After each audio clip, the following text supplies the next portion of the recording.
Merry Christmas. Bailey's in hand. Merry Christmas. Merry Christmas. Right, should we crack on? Well, we don't need to crack. We can take our time with this one because we've got so many games. Wow. So many games. This is a bumper edition. This is like when you come down for Christmas Day and you realise that you have been a very good boy or girl and you've got double the amount of presents that you thought. Is that what's going to happen this year for me? No, I'm just talking about this podcast. Were you hinting? No, I'm talking about this podcast. Oh. Can you tell we recorded this one before Christmas happened?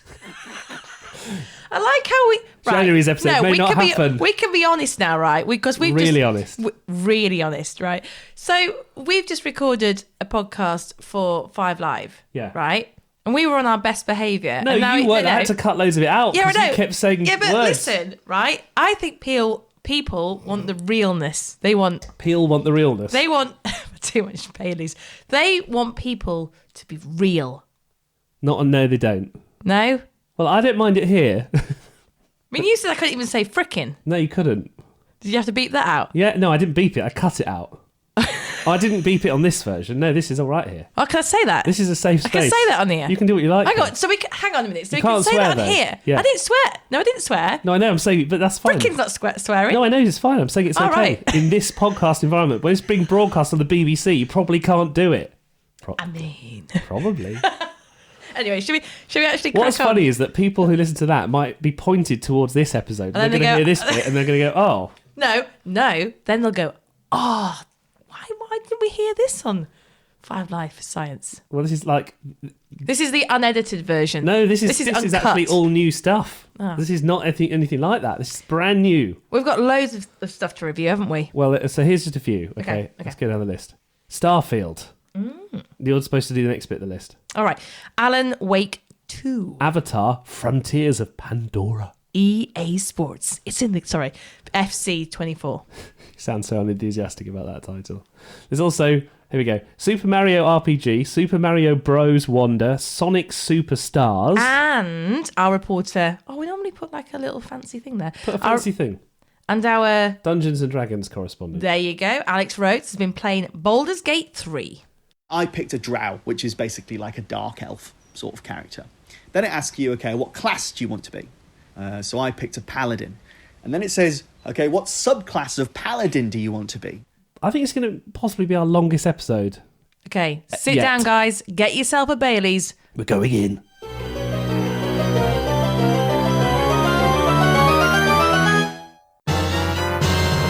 First, here's Le News with Le E. Here we go.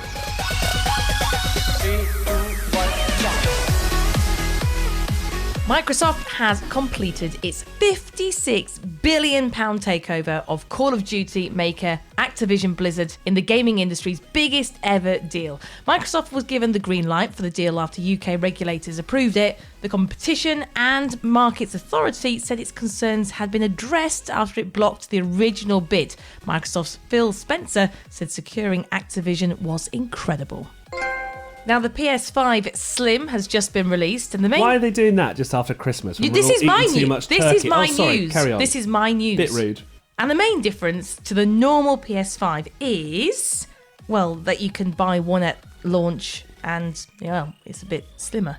There's slightly more storage and 2 USB-C ports on the front rather than 1 USB-C port and 1 USB-A. That's about it. And it's 480 quid. But something from PlayStation that you can't buy at the moment is the PlayStation Portal. It was also just released, but there seems to be a massive stock shortage. That explains why Chris has been moody recently. It's £200 and essentially it's a screen that you can play your PlayStation on as long as you connect it to a Wi-Fi network. PlayStation. A multiplayer game based on The Last of Us has officially been cancelled. Delays to the PlayStation 5 project were reported earlier this year, and developer Naughty Dog has now confirmed it's been dropped. It said the incredibly difficult decision came because maintaining the game would impact other projects. You really gonna go through with this? And the first trailer for the Fallout TV show has been released, and it looks awesome. And grabbed a mouldy one. Not long to wait either. It's out in April next year. I do really want the PlayStation Portal. Have we not got one yet? No, You're still on the waiting list. Let me just update now. There's no waiting list, right? Oh. On PlayStation Direct, it's currently unavailable. On Smith's Toys, never heard of it before, but apparently it's a good one to check. Unavailable. Very, where I got the PlayStation. Hang on, you originally. never heard of Smith's Well, I've Toys? heard of it. Very unavailable. Can you imagine if it became available now while I was doing this? I'd be like, let's pause. Game unavailable.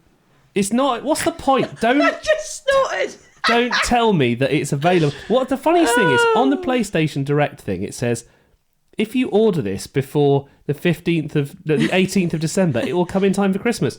It's past the 18th of December. You can't order it. It won't come in time for Christmas. I'm angry about it. Anyway. Also, I've lost my page. Let me get back to my page. Now I'm so You're going angry. to say Little Nightmares 1's now available on your mobile phone for £4. Yeah, it's exciting, isn't it? It is actually, you know what, it is, because it's such a beautiful game, and you know I'm a massive fan of it, and also I'm sure we'll talk about it later, but 3's coming out soon. Well, not soon, just next year at some point. Next year at some point. It A could be bit like the Portal. It could be January, but it never is. No, the Portal's out, but you can't get it. But for £4, Yeah. that's a bargain. I was going to review Call of Duty Modern Warfare 3 in this mega podcast, by the way, but they basically haven't bothered to make a new game. They've just remade Call of Duty 2 with different maps. I hate it when they do So that. do you know what? Until they make a proper game, I'm not reviewing it. I'll do the other ones, but Wow. not that. No, I'm sorry. You can't just be that lazy. It's not good enough in this day and age. Stop kidding around. Snake? Let's not hang about. We've got plenty to review. Let's start off with Starfield. Constellation Starship Frontier. We have you on scanners. They say the wonder is not that the field of stars is so vast, but that we have measured it. You're part of Constellation now. Part of our family. What you've found, it's the key to unlocking everything.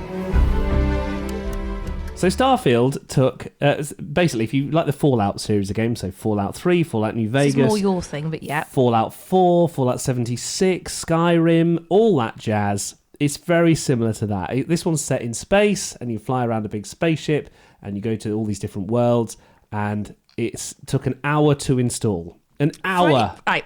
I'm the person who will ask these questions for people who are not, I would say... Into the big open world. Yes. Go on. I've watched you play this. It's a little bit, I would say, like Call of Duty, but in space. Yeah, it is like that. Yeah? They've made it run a Is that lot fair? smoother this time. It Okay. has got a massive upgrade compared to the previous games. Because where it used to really jar, didn't it? clunky, and the aiming was kind of a bit difficult, and the shooting wasn't brilliant in the old like Fallout games, But it's for a big example. game, isn't it? So this is huge. It took an hour to install with our gigafast internet, so it is big.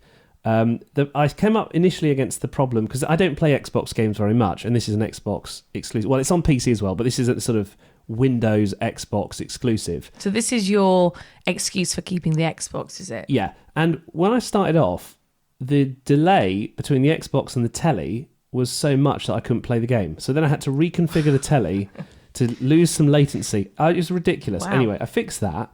And usually in these games, there's like an epic introduction. Like in Fallout, you do your training mission, then you go out into the world and everything opens up before you and it's incredible. And you think, wow. Or like in Skyrim, you're in a little cart being wheeled off to be killed, and then suddenly a massive dragon appears. There's always these... Even in Ratchet and Clank, there's an epic scene at the beginning. Yeah, but in all the previous Bethesda style games, they do Yes. something epic. In this, it's not epic at all. Maybe they just fancy the change. Yeah, but it was a boring start. You start off in a mine, and it's all dark, and then you get this weird alien artifact thing which gives you powers. Anyway, I mean, it was okay. But I got when I got excited was when you start walking on a random deserted planet that looks like Mars. In fact, you do go to Mars quite early on, and you can start collecting cups and spoons and little... they have cups and spoons. in everything. Mars. You can pick up everything from the little bases that you go into. The characters are a bit weird, but what started off as quite a bland, sterile game opened up to being sort of endless. Okay. You realise how much scope there is, how awesome it is. You can build your own ships. The combat's much better than the Fallout series and much smoother. It is like playing a Call of Duty a bit, although they've got rid of the old VATS targeting system where you could pause and then sort of aim at everything. Bit of a shame, because that was Okay. kind of part of the experience. But anyway, you can essentially play this game for your whole life. That's how long it feels like it is. If you can get I love over the that. sort of initial... It That's basically, how I feel about Zelda. yeah, if you can put 20 hours in, this is a brilliant game. But if you're looking You've got for a short baby and- like us. yeah, it's hard to fit in the time, I'll say. But it is a 9 out of 10. You can buy it on Xbox for 49 quid or on PC, or you can just get it as part of the Xbox Pass for free. Sounds good. It also works on the Steam Deck, and it's actually all right, weirdly. I didn't think it would work, but it kind of plays on it. So if you got one, why not? Now, Alan Wake 2 has finally been released. A page of text written with a typewriter. Someone's been watching us. How do you run from an idea? From a story that lives in your head? I need to escape this nightmare.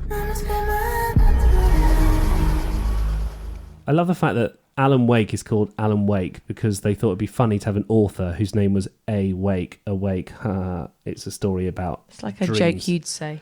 Yeah, it is like a dad joke. A dad joke. I wonder if it was created by Dad. Well, I think so. Very likely. And this one, your character's called Saga, as in an epic story. Saga Anderson. So how good is this one? Well, they remastered Alan Wake 1 a while ago, and I went back and played it, and it was nowhere near as good as I remembered. So it massively sort of dampened my excitement for this one. But this one is immense. Yeah? It's so good. It's like a proper horror Well, game. Right. For anybody who hasn't seen Alan Wake, what is it like? If you ever played a game called L.A. Noire, you're like a detective and you're walking around in third person looking for clues to solve mysteries, and they go, oh, what's that note on the floor? And then you pick it up and then you go, oh, maybe it's the killer's handwriting. Let me analyse it and stuff. There's a lot of that going on, but then there's a huge amount of horror. So then like this guy's heart's been cut out. Well, now it sounds more interesting. And they've posted like something in his heart that you've got to get out with an autopsy. it. And then he comes back Yeah, to there's life. blood go everywhere. Yeah, and then he All over starts the to come for walls. you, and he starts to try and kill you. It's really good. The graphics are very good. It just Sounds like Cluedo. yeah, it's a bit like that. The pacing of it was a lot better than I remember. I was going to play for an hour just to get into it, and 2 hours later I blinked and I was like, oh, I'm still. When did you get I'm 2 still playing. hours? You finally went out for the night Oh, yeah. with your friends to have drinks, Oh, yeah. which got out. Surprised of you hand, didn't have didn't like 6 hours stint. you? 2 hours was quite intense though. By the Yeah? end of it, I was like, whew. I feel like you've played a game. Yeah. I needed a break.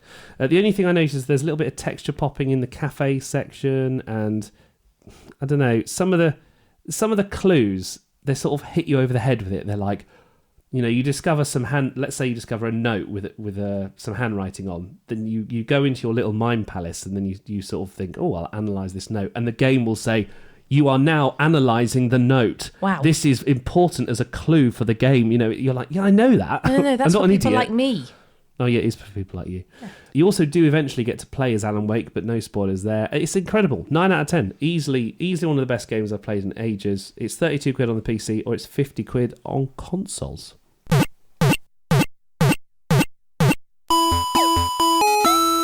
I was very excited for this. Avatar, Frontiers of Pandora. I was trained in their ways, their technology, their weapons. Things that a Navi should not know. And then one day, they left. Hell's Gate is under attack. Evacuate now. Kill all the Navi children. But before they did, our teacher saved us and put us to sleep. This is your only chance to survive. Now remember the film? All 3.5 hours. Nearly, was it 4 hours? It's like a piece of artwork. It was just incredible. The motion capture, the graphics of the film were crazy. Yeah. And when I started off this game, the graphics for the intro video were shocking. What? I was like, are you joking? Is this made by the same people as the film? No. Well, there you go then. But I couldn't believe it. I think it's a Ubisoft. And I was like, oh no. And then you're underground for ages at the beginning, doing this, a lot of running in the dark.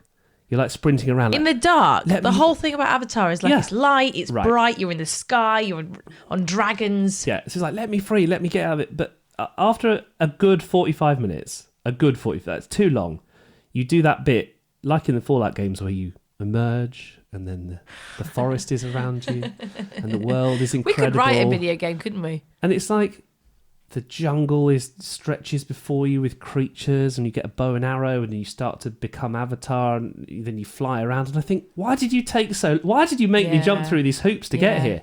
Because a lot of people switch off before that. If you can see that bit through, it's really fun. Okay. The endless magical environment looks amazing. Ubisoft could employ you to say at the beginning, by the way, the next 45 minutes is really rubbish. Just skip it.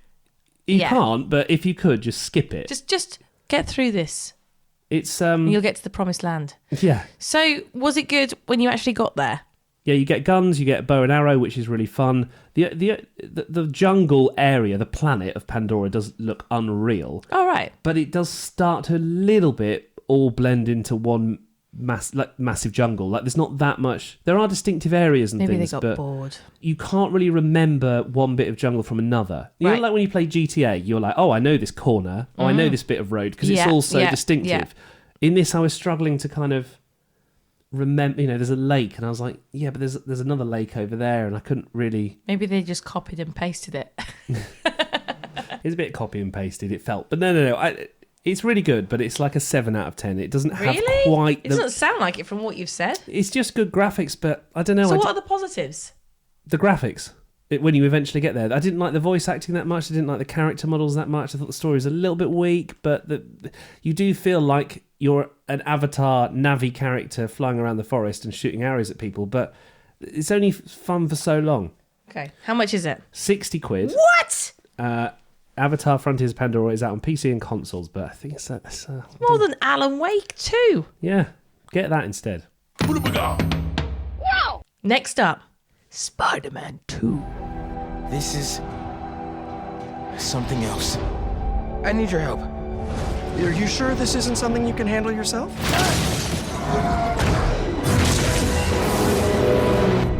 I'm sure. Miles, this is crazy! We call it a symbiote, and it chose you. Get it off of him! Ready for your annual physical? I'm the hero here, not you. I tried doing it in my cinematic voice. I like that. Wait. Spider-Man 2. Oh, wow. No, that went a bit wrong. Aggressive. Spider-Man 2. Anyway, tell me all about it. Spider-Man. So I forgot that. So there's Spider-Man, the video game, and then I forgot there was Spider-Man Miles Morales as a separate game. Yes. That was one of the early PS5 games with it was a PS4 game. Then they upgraded it with ray tracing. Blah blah blah. Spider-Man 2, you play as Peter Parker and Miles Morales, and you swap between them. What? And it's amazing. They started off. It's the same symptom though as Avatar, where it started off with a bad cutscene, and I was really thinking, "Are you this doesn't look that good?" And then the first mission happens, and unlike Avatar, the first mission is insane. You battle a massive sand guy. You remember that from the films? And it's just endlessly cool. Like, you're whipping around, flying around this guy. You've got the spider webs are there. Miles has got his electric power. Peter Parker's pretty powerful, but I like Miles a bit better in this game. It's just, what a start. We've talked about this though, and I think we were saying there are some Marvel films that lend themselves to becoming probably better video games than films. I think the perfect medium for Spider-Man is a video game. And a bit like Harry Potter Legacy, which we've said before, but you can't, watching the film, you don't feel like you're in it. Whereas, reading the comics, they're good, but when you're playing the game and you're the one swinging around New York, it's just next level. I'll be honest, with some of the Marvel games, I actually find them quite difficult. So how easy is this one? The controls are difficult. I found the combat, like the shooting spiderwebs at people and punching them and jumping up. There's a lot of controls to the fighting, and I was getting a bit not confused, but I just thought, oh yeah, I've got this special move. Oh yeah, I've got this special move. It was quite overwhelming to start with. Now, maybe this game assumes that you played the first 2 in the series, which I have a bit, but it took me such a long time to get that. And then also, the swinging around the city is absolutely incredible, but I'd say 1% of the time you get it wrong, and then you end up stuck in a corner doing something. You're thinking, this is not me. This isn't not fun. epic. This is just, I feel like an idiot. Yeah. Now you can avoid that obviously by being better. It slows at it all swinging down. around. Yeah, exactly that. The worst bit about Spider-Man previously is when you're swinging from the buildings, but there's nothing to swing from. You sort of have to just have a massive pause. Yeah. What they've done is they've got a wingsuit now. So you can fly if you're like crossing a bridge, for example, and you're not clever. near anything. That's good. So you can glide. Much better. Yeah. Much better. But anyway, probably one of the best games I've played of the year. And you can swap between characters. That's new. Cool.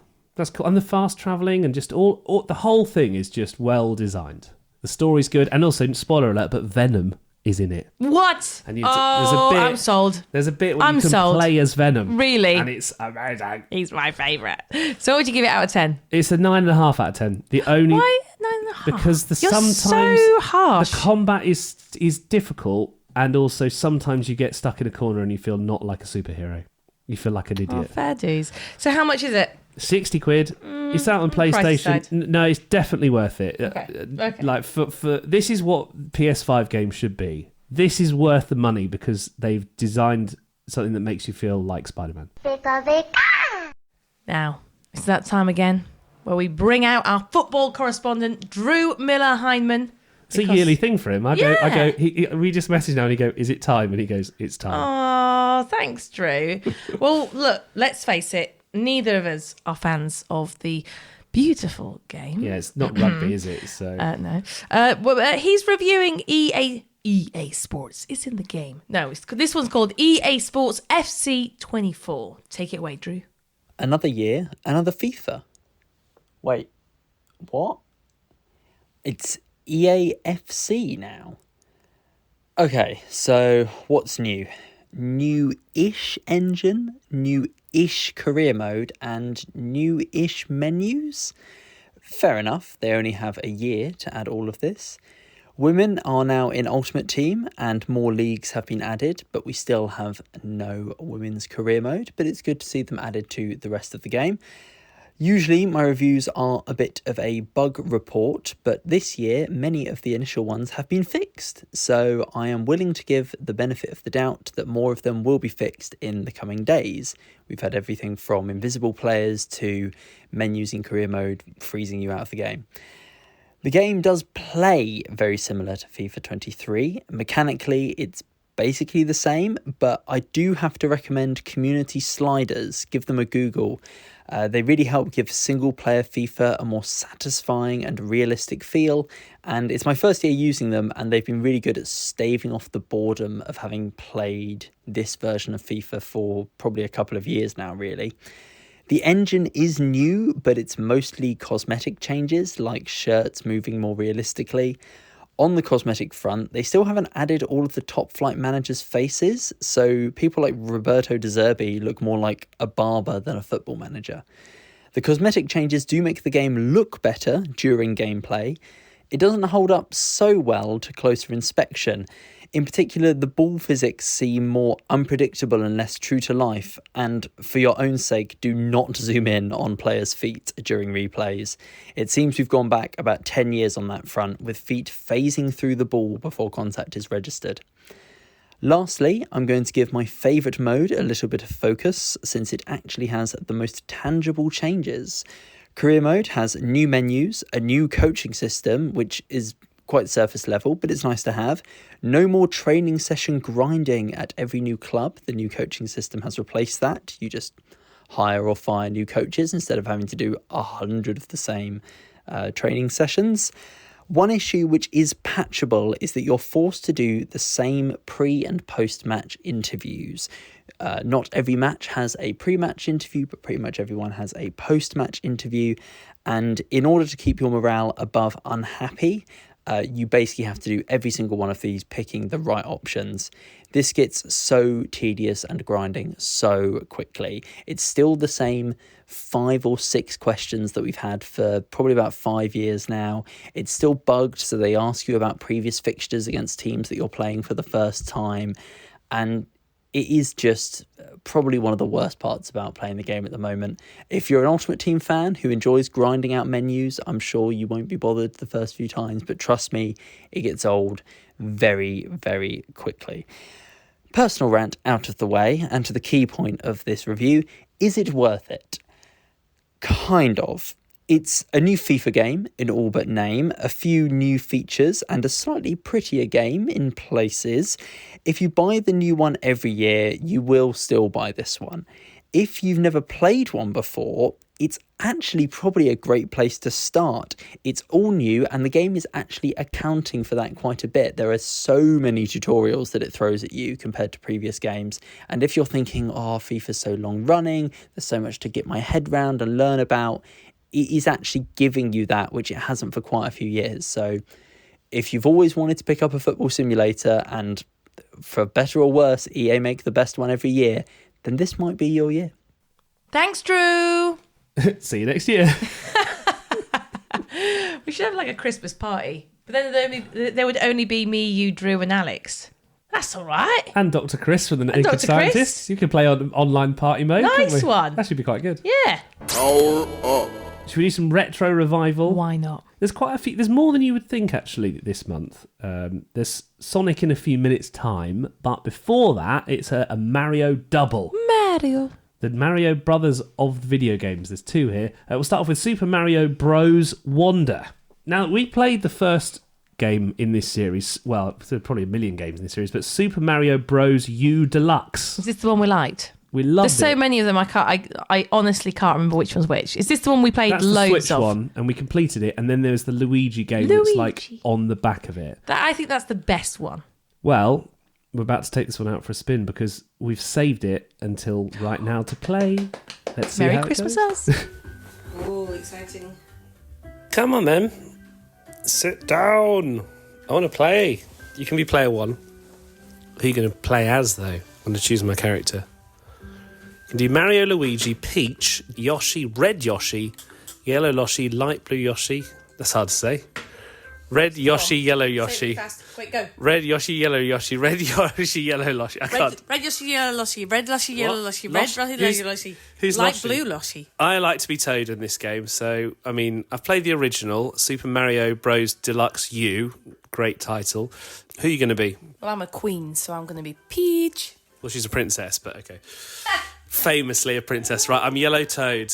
I'm excited. Oh! Here we are. Welcome. Very bright. To the Flower Kingdom. Okay. Peach and the others are travelling. I never read any of it. Just go forward. Oh, forget the story. So, first impressions, Chris. It's a brighter game than the last one, isn't it? The Yes, backgrounds very are bright. much brighter. Oh, you jump pretty high. You do jump high, don't you? It's very pretty. It's a lot more colourful. They changed the colour scheme. Can you sprint? Go on, Peachy. Yes, go on, Peachy! How do you sprint? You press Y. They all seem to be arguing about something. A big blue flower. How do you skip this bit? You'd hate cutscenes or anything. You don't just guess it. Oh, we've stolen the Wonder Flower. Oh, I see. That's why it's Super Mario Bros. Wonder, because the Wonder Flower has been stolen. So, everything's, I would say, quite similar Exactly to the old the same games. as Yeah, the it just last looks game, yeah. nicer. So this is on the Nintendo Switch. I've just turned into an elephant. Wow.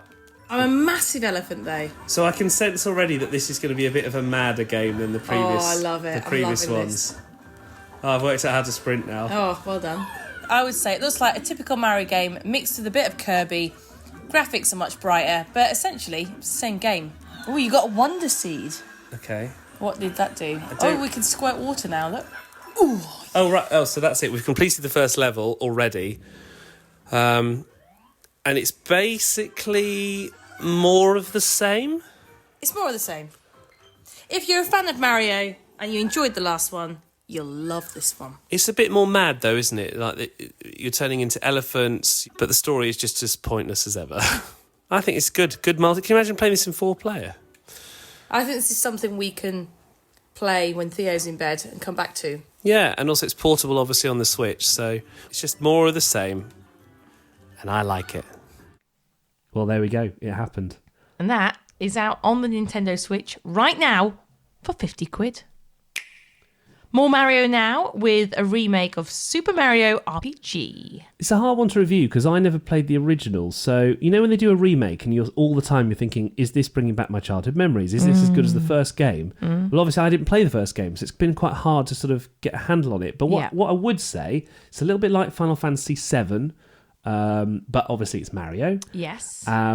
It's had a massive graphical upgrade. Okay. Imagine it needs to though, because like all these games are really up in their game. That's funny. When it comes to graphics, and they're just looking, aren't they? They're looking amazing these days. So the combat's like Pokemon. Yeah. So you're Mario, but you have to attack the turtles, Bowser at one point, and if you time your attack right, it gets bonus damage, and if you time your blocking right, you get a bonus block. So there's a little bit of extra element to it. Yeah. I really, really enjoyed it. And again, this is a game which I thought, well, I'll just play it for half an hour and see how I go. And actually, again, 2 hours later, I was unable to put it down. It was so fun. And it was just... I can see why it was a classic game of its time. Yeah. There's very few changes. Like, I think Mario used to live in Mario's pipe house, which they've changed because I think people nowadays think that's a bit of a smoking reference, you know, something weird like that. But apart from that, it's a really good game for kids to start off with. I would say if you're looking to give your kids an entry-level Pokemon-style game for this day and age. That's a good idea, yeah. This is a good one. It's just it's a little bit pricey at £50 for a remake, but it's so well done. What can you get it on? Just the Switch. Okay. But I just think if you're looking for a game that your kids can enjoy and it's just a fun game and it gets them into this genre, then this is the one for you. I know you haven't had much time, but you did manage to fit in some of our next game. This is Sonic, which is a huge part of both our childhoods. Yeah. And we found out that they were making a modern version of the kind of side-scrolling game from our childhood, Sonic Superstars. So we were both pretty excited. What did you think then when you played the game of our childhood? Yeah, I mean... But modernised a bit. I mean, honestly, it's very similar to the old game. Just looks a bit better, I'd say. When people always ask about our podcasts and they say, what's the difference between you and Chris? I always say, and let's see if you agree with me here, you're kind of like more open-minded when it comes to gaming. I'm more open world. Yeah. I like a long Love it. a long gaming experience, and I like to complete it all. I used to be a completionist. I'd love to see your dating profile when it comes to games. Do you know what I mean? Like in it for the long run. Yeah. Mine's more of a quickie. Like, you know, just... 5 minutes, bing bang bosh. You know. No, but I know what I like, and that's retro. Anything retro. So when I heard about this retro game... inspired? Retro inspired. So Crash Bandicoot, Spyro, Sonic, Golden Axe. Like, that's what I get excited about. You try all the new stuff. You know, you play a lot of the new things. It was okay. Did we need it? No, we didn't need it. We didn't need it. It's just the same Sonic game, but looks a bit better.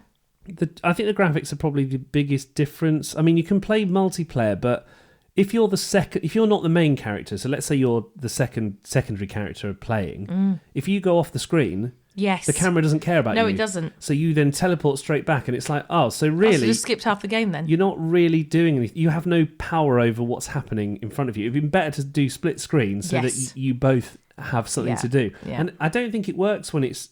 The whole point of Sonic is it's so fast-paced. I think it's one of the most fast-paced games you can play. Yeah. So, I mean, it runs well on... It's beautiful. The music Switch, was nice as well. The music was well put together. I mean, I'm clutching at straws here. And also you could play four characters as well, which there's is a nice. battle mode, but you're never going to bother with that. I mean, it was just okay, which is why I probably give it a 5 out of 10. It's just okay. Bang average. Okay. Well, it's out on all platforms. You can get it for £32 to £40 depending on your platform. But Don't spend more than 32. It sounds like you're saying maybe it's not in a crowded month of games that are available to buy, unless you've got loads of spare money. Yeah, this isn't at the top of the list. Stop kidding around, Snake.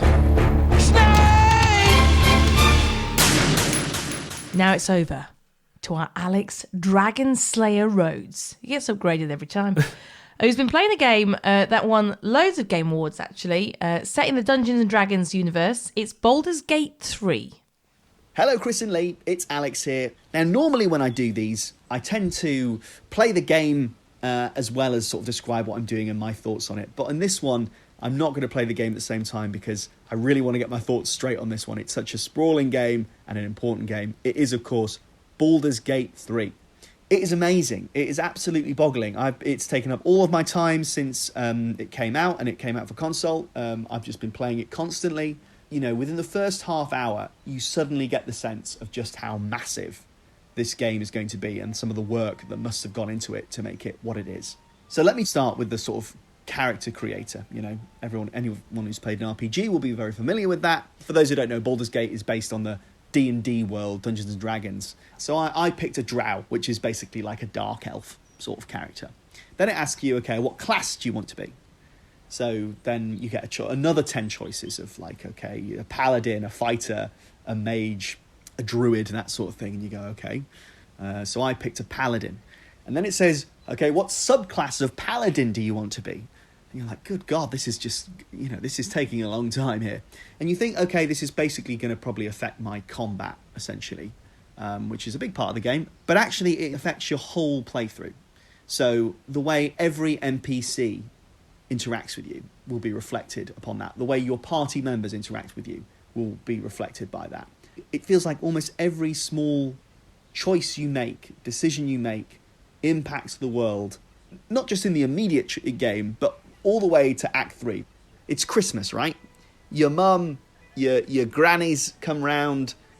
You want a game that you can all play, or something you can put on that also your little nephews will come on. Do you remember when Wii Sports came out and people who didn't play games were like, oh my God, this is amazing. How did they do this?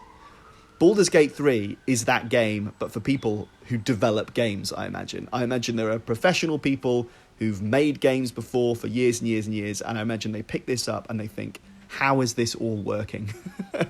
How is this all coming together, all these systems, without crashing every 10 minutes?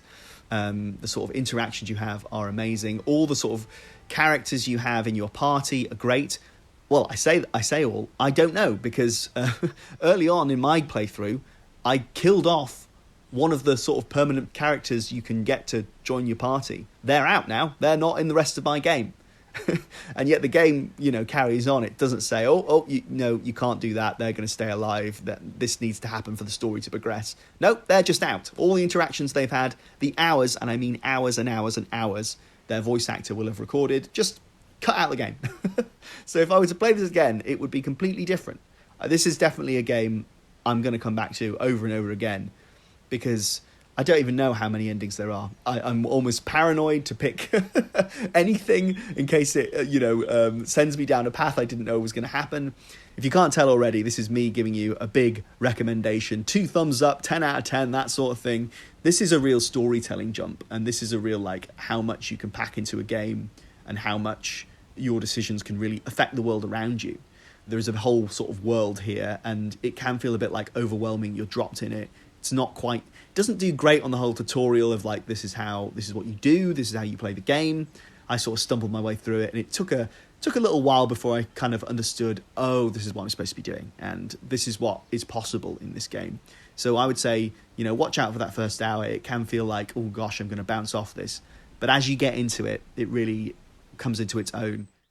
Thanks, Alex, and Baldur's Gate 3 is out now. It's just under £60. So, I mean, they all are, really, but it just seems a lot, They're all doesn't it? 60 quid, aren't they? Apart from Sonic. And Alan Wake, get that. Busy night, but there's always room for another. Well, listen to this. We're done. Is that you closing the book on just 2023? in time for another drink as well, look. I'm surprised you only got through 3 during this podcast. Oh, Jesus. Well, look, it has been a pleasure. It's been a big one, though, hasn't it? It's been a big one. I guess it's because there's just been loads going on, and we had a couple of special podcasts as well. If you missed them, we did one with the Dino Experts. Oh, you got to hear that. It's Paleo really good. Pines. It's really good. And we did one with Sea of Stars, which is probably, well, Spider-Man's up there now, but probably one of my favourite games of the year. Probably top 2 with Spider-Man. You know what, though? Loads of people have been asking about, one, the Portal. PS Portal. I can't review it until I get one. Yeah. So if you're listening, PlayStation, No, I've already asked them to give me one. Hello? I've already requested it, and they said We're here. they don't have any review units available. Oh, and do I was they like, not? no, you don't have any units available. It looks like. And the second thing, everyone wants to play the new Mario game, especially for their kids. So if you either have bought the game for your kids or you just bought it for yourself, like us, why don't you let us know? At Naked Gaming Pod on X, formerly known as Twitter. Can you believe that we have to say that word? I know. You can't just say, because the thing is, if you go to twitter.com, it still works. It still It's is. Twitter, innit? Right. So anyway. X. We're on X, formerly known as Twitter. Anyway, Merry Christmas. And a happy Happy New Year. Happy New Year. That was us trying to harmonise. Anyway, see you in 2024. Oh, is that it then? What's the plan now? More Baileys. It's always the plan.